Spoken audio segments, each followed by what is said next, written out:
ചേച്ചി എന്താ ചേച്ചി കഴിക്കാൻ ഉണ്ടാക്കുന്നേ? ഞാൻ ഹെൽപ്പ് ചെയ്യട്ടെ? നിനക്കെന്തിനാ ബുദ്ധിമുട്ട് വസു? സാരമില്ല ചേച്ചി. ശരി, തക്കാളി അരിഞ്ഞിതാ.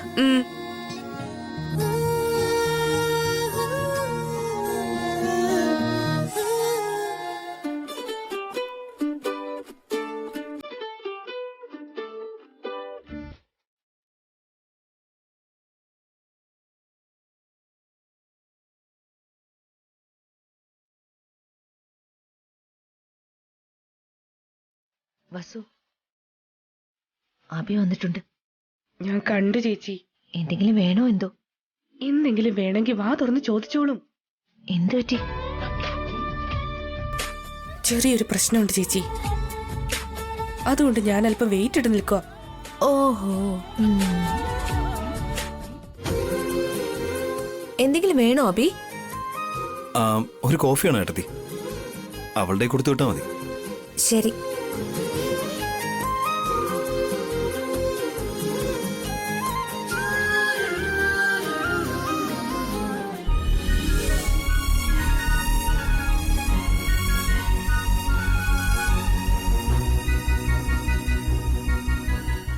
കൊണ്ടു കൊടുക്ക് വസു. ഞാൻ കൊണ്ടു കൊടുക്കില്ല. അങ്ങോട്ട് പോയാൽ എന്താ ചെയ്യാൻ പോകുന്നെന്ന് എനിക്ക് നന്നായിട്ട് അറിയാം. പോയില്ലെങ്കിൽ ശരിയാവില്ല വസു. ഒരുപാട് വെയിറ്റ് ഒന്നും ഇടണ്ട. ചെല്ല്. അങ്ങനെ അല്ല ചേച്ചി. പോവാൻ പറഞ്ഞില്ലേ, കൊണ്ടുപോയി കൊടുത്തേ.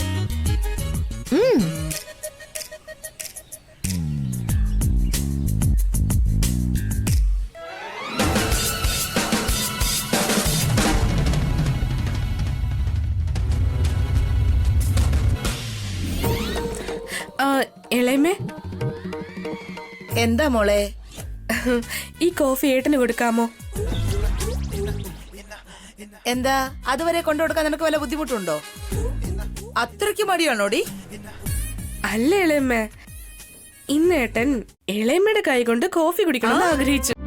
അങ്ങനെയാണോ? ഭാവിയിൽ സ്വത്ത് പങ്കുവെക്കുമ്പോ എനിക്കൊരു ഭാഗം കിട്ടുമായിരിക്കും. ഇപ്പോഴേ കൈമണി അടിച്ച് നിൽക്കുന്നതാ നല്ലത്. എന്റെ കൈ സ്വത്ത് കിട്ടിയാലേ രണ്ടാമതല്ല മൂന്നാമതും ഞാൻ കല്യാണം കഴിക്കും. ഇങ്ങോട്ട് തന്നെ, ഞാൻ കൊടുക്കാം.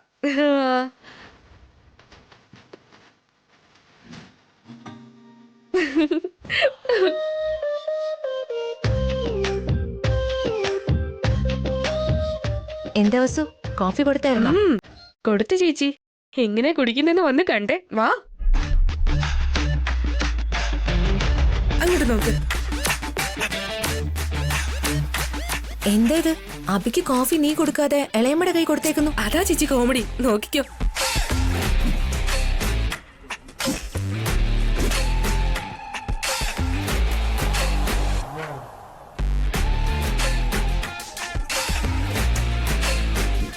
നീ എന്നോട് കളിക്കാണല്ലേ? ഇപ്പൊ കണ്ടോ എന്താ ചെയ്യുന്നതെന്ന്?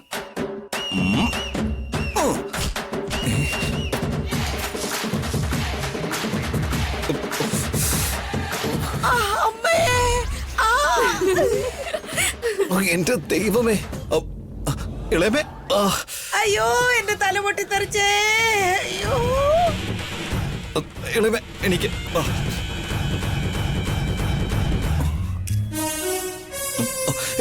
അയ്യോ അമ്മേ, അയ്യോ അയ്യോ, എന്റെ തല പൊട്ടുന്നേ.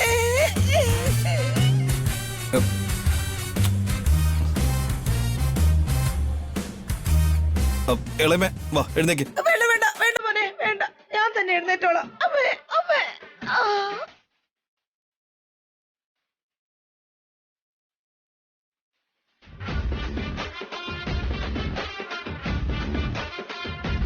എന്ത് പറ്റി ഏട്ടത്തി?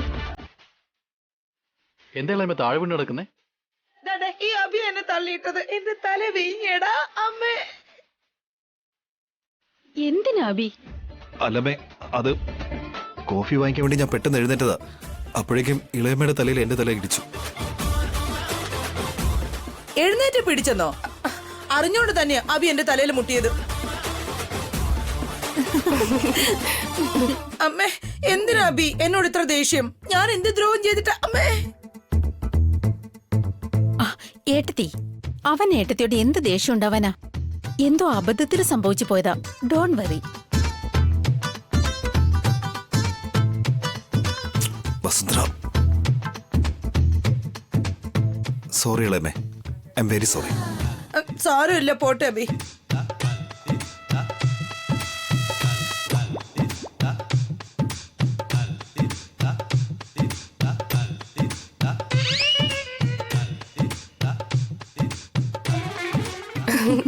ചേച്ചി, ഇളയമ്മയ്ക്ക് ആവശ്യത്തിന് കിട്ടിയിട്ടുണ്ട്. മോള് ചെല്ലുമ്പോ അബിയുടെ നിന്ന് നിനക്ക് നല്ലത് കിട്ടിക്കോളും. ഈയിടെയായിട്ട് നിന്റെ വികൃതി അല്പം കൂടുന്നുണ്ട്.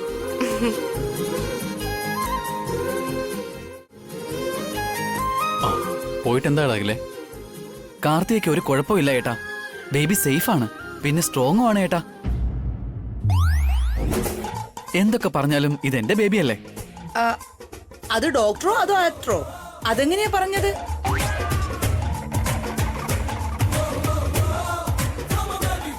അവര് ഡോക്ടർ തന്നെയാ, അതുകൊണ്ടാ സത്യം പറഞ്ഞത്. ഗ്രീൻ ടീ പ്ലാനും ഫെയിൽ ആയി പോയി. നെക്സ്റ്റ് ടൈം എന്തായാലും നല്ലൊരു പ്ലാൻ ഇടണം. അതെ ഏട്ടാ, എന്റെ ബേബി പോലെ സ്ട്രോങ് പ്ലാൻ ആയിരിക്കണം. ഇത്തവണ എന്നെ കൂടി ഇൻക്ലൂഡ് ചെയ്യണം, അല്ലെങ്കിൽ ഇതിനേക്കാളും വലിയ പ്രശ്നം ഉണ്ടാവും. അതെ അതെ, ഇത്തവണ നമുക്ക് 4 പേർക്കും ചേർന്ന് പ്ലാൻ ചെയ്യാം. കാശ്മീരിൽ പോവാം. അയ്യോ, ഇപ്പൊ അവിടെ തണുപ്പ് വളരെ കൂടുതലായിരിക്കും. ജയ്പൂർ പോവാം, അല്ലെങ്കിൽ രാജസ്ഥാൻ. അവിടെ ഇപ്പൊ നല്ല വെയിലായിരിക്കുമല്ലേ കീർത്തി? കന്യാകുമാരി പോവാം. Yeah sure sure, try to understand the situation. പിന്നെ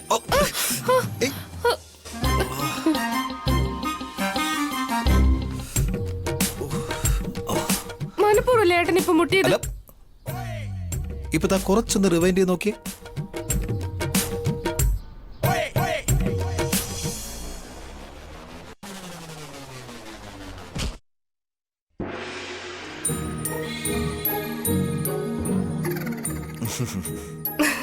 അപ്പൊ തെറ്റ് എന്റേതായിരുന്നു, എന്നാൽ ഇപ്പൊ തെറ്റ് തന്റേതാണ്. ഇപ്പോഴാണ് സമാസമായത്. ഇനി തനിക്ക് കൊമ്പ് മുളയ്ക്കില്ല. ഓക്കെ,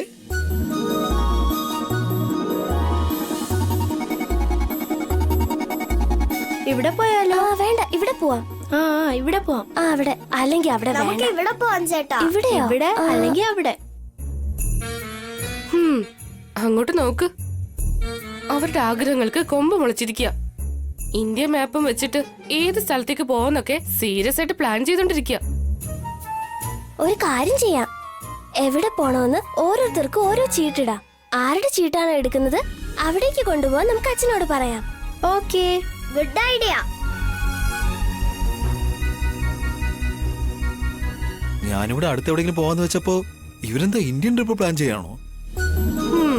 ഉറങ്ങിക്കിടക്കുന്ന കുട്ടികളെ എഴുന്നേൽപ്പിച്ചാ ഇങ്ങനെയൊക്കെ തന്നെ ആയിരിക്കും.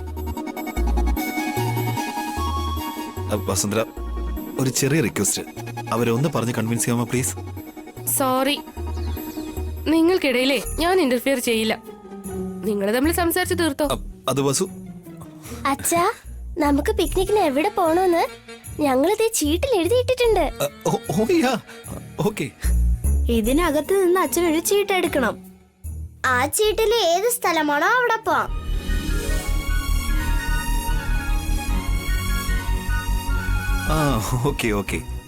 ഒരു കാര്യം ചെയ്യാം, എന്റെ മനസ്സിലൊരു സ്ഥലമുണ്ട്. ഒരു പേപ്പർ എനിക്കും കൊടുത്താ ഞാനും എഴുതാം. ഓക്കെ, എങ്കിൽ അച്ഛനും എഴുതിയിട്ടോ അച്ഛാ.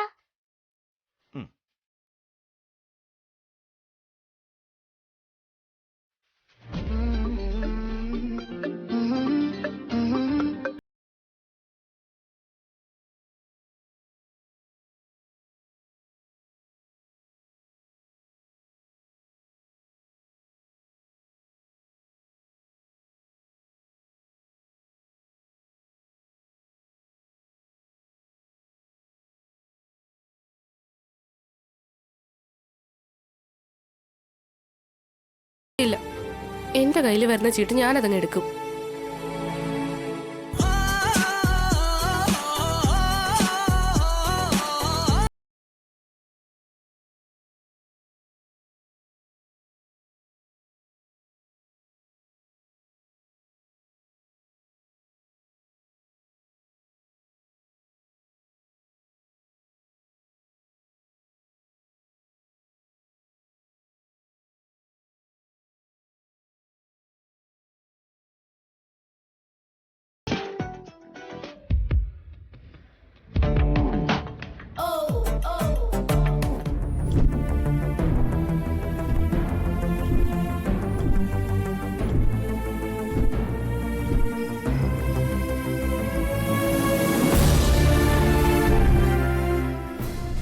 കന്യാകുമാരിയാണോ അമ്മേ? കാശ്മീർ ആണോ? മൈസൂരാണോ? വസുന്ധര ഒന്ന് പറയുന്നേ. വേഗം പറ അമ്മേ. ഒന്ന് പറയമ്മേ. Local trip. Yeah, local ട്രിപ്പോ?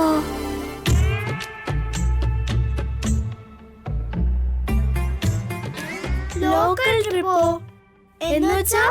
ഇവിടെ അടുത്ത് എവിടെയെങ്കിലും ഒരു നല്ല സ്ഥലത്ത് പോവാം. ഇവിടെ എല്ലായിടത്തും നമ്മൾ കറങ്ങിയിട്ടുള്ളതല്ലേ. ദൂരെ പോകാനൊന്നും എനിക്ക് സമയമില്ലല്ലോ മക്കളെ. എന്നാ ഡെഫിനറ്റ് ആയിട്ട് നമുക്ക് സമ്മർ ഹോളിഡേസിൽ പോവാം. ഓക്കെ ഓക്കെ അച്ഛാ. അച്ഛാ എപ്പോ പറയുന്നു അപ്പൊ പോവാം.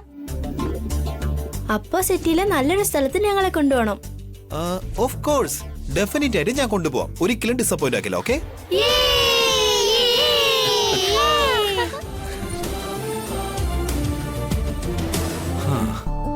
താങ്ക്സ് വസുന്ധര. വെൽക്കം.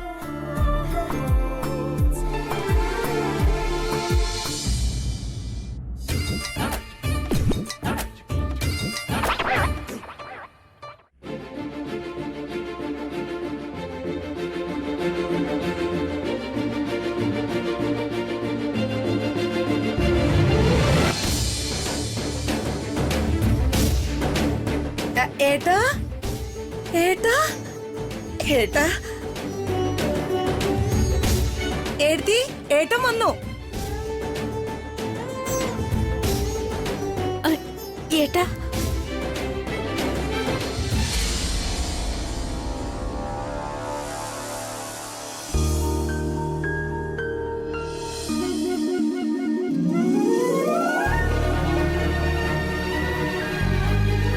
അച്ഛാ, സുഖായിരിക്കുന്ന അച്ഛാ? എനിക്ക് സുഖമാണ് മോളെ. എന്താടാ അച്ഛൻ പെട്ടെന്ന് വന്നല്ലോ? വരാനായിട്ട് 1 മാസം കഴിയുന്നില്ലേ പറഞ്ഞേ? അത് തന്നെ എനിക്കൊന്നും മനസ്സിലാവാത്ത ഏട്ടാ. അച്ഛൻ വീട്ടിലുണ്ടെങ്കിൽ നമ്മുടെ പ്ലാൻ ഒന്നും നടക്കാൻ പോകുന്നില്ല.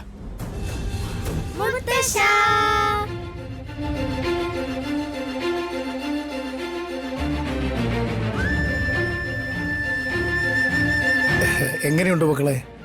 സുഖായിരിക്കുന്നു മുത്തശ്ശ. അബി അബി, നിന്റെ അച്ഛൻ അല്ലല്ല, നിന്റെ വലിയച്ഛൻ വന്നിട്ടുണ്ട്. വാ.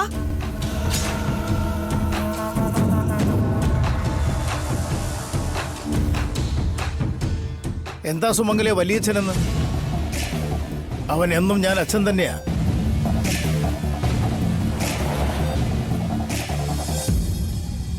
അച്ഛാ,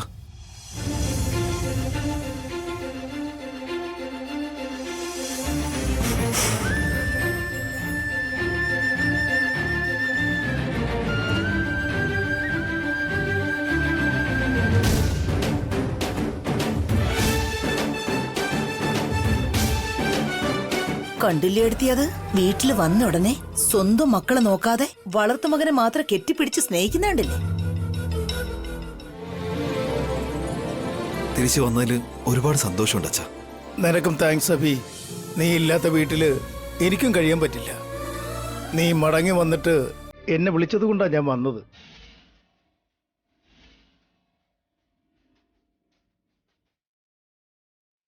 അപ്പോ ഏട്ടൻ തിരിച്ചു വന്നതിന് കാരണം അബിയാണോ ഏട്ടാ? അതെ അതെ, നമുക്കെല്ലാവർക്കും ചേർന്ന് ഒരു പിക്നിക്ക് പോകാം, അച്ഛൻ വരണമെന്ന് പറഞ്ഞ് ഫോൺ ചെയ്തു. എനിക്ക് വരാതിരിക്കാൻ തോന്നിയില്ല. കേട്ടല്ലോ എടുത്തി, ഏട്ടത്തി വിളിച്ചിട്ട് വരാത്ത ഏട്ടൻ അബി വിളിച്ചപ്പോ ഓടിയെത്തി. ഇത്രയും പെട്ടെന്ന് അച്ഛൻ തിരിച്ചു വന്നതില് ഞങ്ങൾക്ക് വളരെ സന്തോഷം തോന്നുന്നു. അതെ അച്ഛാ, അച്ഛൻ വീട്ടിലില്ലാത്തോണ്ട് വല്ലാത്തൊരു ഫീലായിരുന്നു. അച്ഛൻ ഇവിടെ ഇല്ലാതിരുന്നപ്പോ ഞങ്ങള് വഴിയാധാരം ആയതുപോലെ തോന്നിയത്. ഞാനില്ലാതാവുമ്പോഴല്ലടാ, അഭി ഇല്ലാതാവുമ്പോഴാ നിങ്ങൾ വഴിയാധാരമാകാൻ പോകുന്നത്.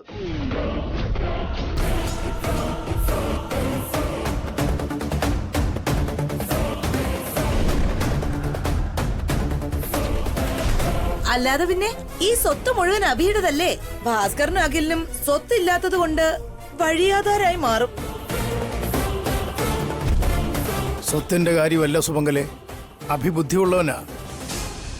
ബുദ്ധിയില്ലാത്തവർക്ക് എത്ര സ്വത്ത് കൊടുത്താലും ഒരു പ്രയോജനവുമില്ല.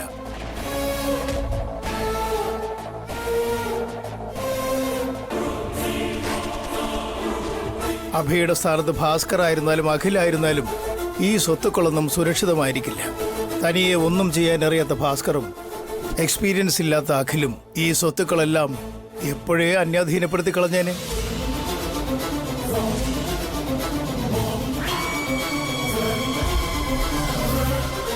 ഈ സമയത്ത് നമ്മുടെ കയ്യിൽ പിച്ചച്ചട്ടി ബാക്കിയായനെ.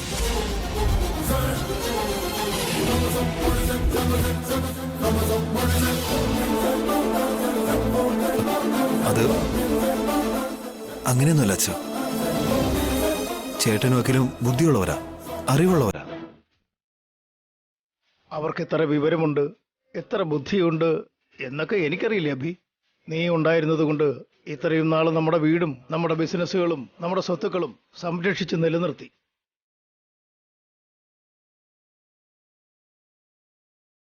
നിന്റെ സ്ഥാനത്ത് വേറെ ആരായിരുന്നാലും ആദ്യം സ്വത്ത് മുഴുവൻ നഷ്ടപ്പെടുത്തിയേനെ, ഇല്ലേ? അവനവന്റെ കാര്യം നേടിയിട്ട് പിരിഞ്ഞുപോയേനെ.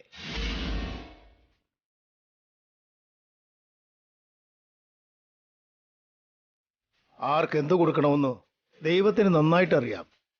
നമ്മുടെ യോഗ്യത അനുസരിച്ച് ആ ദൈവം തരും. അതുപോലെ തന്നെ നിനക്കും സമ്പത്ത് തന്നിട്ടുണ്ട്. നിന്റെ സംരക്ഷണയിലുള്ള ജ്യേഷ്ഠനെയും അനുജനെയും നന്നായി നോക്കാൻ, സ്നേഹം കൊടുക്കാൻ.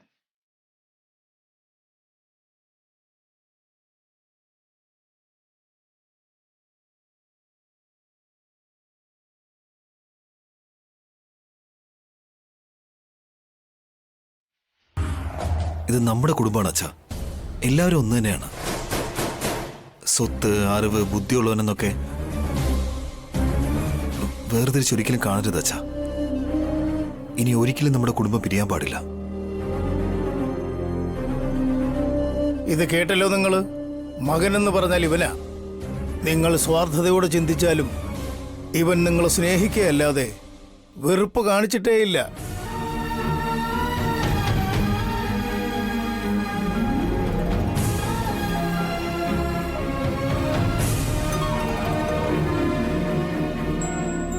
നിങ്ങളുടെ തെറ്റ് മനസ്സിലാക്കി ഇനിയെങ്കിലും നന്നായിട്ട് ജീവിക്കാൻ നോക്ക്. ഇവനെപ്പോലെ ചിന്തിച്ച് ജീവിക്കാൻ പഠിക്കുക. ഇനിമേലിൽ ഈ വീട്ടിൽ വലിയവൻ ഞാനല്ല, അഭി.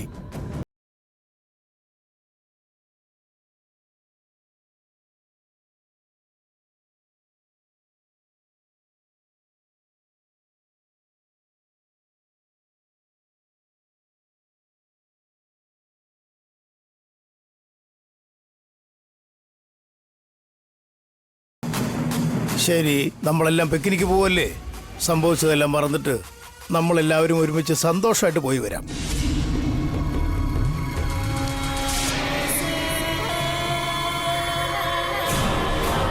സമയം നമുക്ക് അനുകൂലമാണെന്ന് തോന്നുന്നു. ഈ സമയത്ത് വേണം എരുതിയിൽ എണ്ണ ഒഴിക്കാൻ.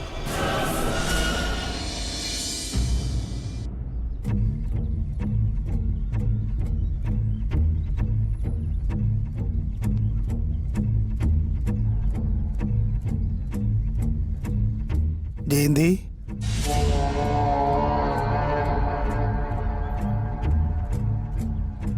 ഞാൻ മടങ്ങി വന്നതുകൊണ്ട് ദേഷ്യപ്പെട്ടിരിക്കുകയാണോ?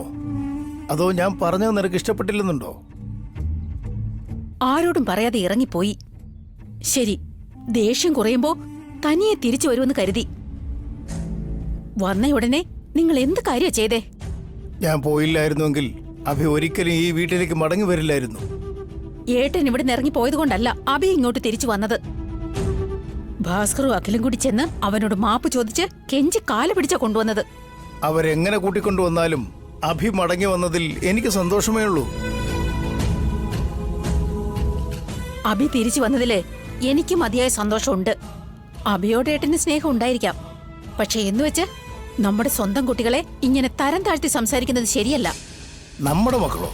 ശരി, അഭിയും നമ്മുടെ കുട്ടി തന്നെയാ. 3 മക്കളിൽ ഒരുത്തനെ പുകഴ്ത്തി മറ്റ് 2 പേരെ അപമാനിക്കുന്നത് ശരിയാണെന്ന് തോന്നുന്നുണ്ടോ? അവരുടെ മനസ്സ് എന്തുമാത്രം വേദനിച്ചിട്ടുണ്ടാവും. അതിനവര് 3 പേര് അന്യരല്ലല്ലോ ജയന്തി, ജ്യേഷ്ഠാനുജന്മാരല്ലേ? അവര് ചെറിയ കുട്ടികളൊന്നും അല്ല ഏട്ടാ. അവരൊക്കെ വളർന്നു വലുതായി. പ്രായത്തിനനുസരിച്ചുള്ള മാനവും അഭിമാനവും ഒക്കെ അവർക്കും ഉണ്ട്. അച്ഛന്റെ സ്ഥാനത്തിരുന്നുകൊണ്ട് നിങ്ങൾ തന്നെ അവരെ ഇങ്ങനെ തരം താഴ്ത്തരുത്. അങ്ങനെ വഴക്ക് പറഞ്ഞാലെങ്കിലും അവർ നന്നാവൂന്ന് കരുതി ഞാൻ പറഞ്ഞതാ. അച്ഛനെന്ന നിലയിൽ മക്കളെ നേർവഴിക്ക് നടത്തേണ്ടത് എന്റെ കടമയില്ല ജയന്തി. ഞാൻ സമ്മതിക്കുന്നു. ഭാസ്കർ ആണെങ്കിൽ ഒരു പാവം, അഖിലാണെങ്കിലോ അനുഭവമില്ലാത്തവൻ. അവരെങ്ങനെയുള്ളവരാണെങ്കിലും പണമില്ലാതെ ഒന്നും ചെയ്യാൻ പറ്റില്ല. പണം മാത്രം ഉണ്ടായിട്ട് കാര്യമില്ല, അല്പം ബുദ്ധിയും കൂടി വേണം.